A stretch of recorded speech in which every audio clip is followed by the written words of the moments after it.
میں جو حسن و سرور ہے وہ سید الانبیاء محمد عربی صلی اللہ علیہ وسلم کے وجود مسرور کا صدقہ اور آپ کے حسن کی زکات ہے۔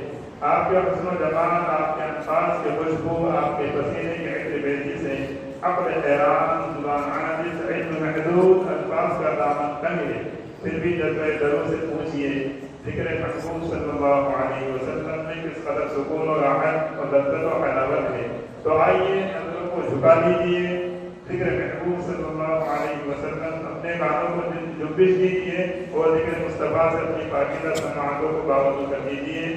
بارگاہ رسالت پاک صلی اللہ علیہ وسلم میں نذرانۂ عقیدت و محبت پیش کرنے کے لیے ایک خوش الحان مترنم عزیز محمد اویس بنی پوری سلمہ کو مدعو کرتے ہیں۔ موصوف آئیں اور قرآن بہاروں میں نظمِ تر چڑھ کر کے سرور کی محفل میں ایک نیا رنگ و آہنگ پیدا کریں۔ آؤ میرے دوستو سرکار کی باتیں کریں، آمنہ کے لال کے دیدار کی باتیں کریں، وہ جاتے ہیں جس سے دل و جان معطر دفعتاً آپ کے حضور میں عنبر بار کی باتیں کریں۔ دل کو دامانی عطا کرتا ہے روح مفتوحہ، مصطفیٰ کے کیسے خمدار کی باتیں کریں۔ حضور سنائیں۔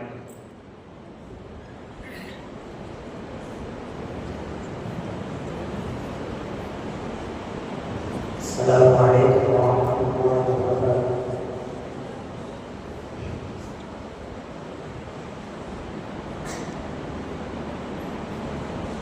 آپ فخر رسل سرور انبیاء رہبر ارمان وفا ہیں۔ آپ فخر رسل سرور انبیاء رہبر ارمان وفا ہیں۔ سیر کی بارگاہ مانگی گئی وہ حسین و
بہت ہے مزید برمی سامعین اب ہم فرعی امت کے ساتھ میں مسائل معاصر میں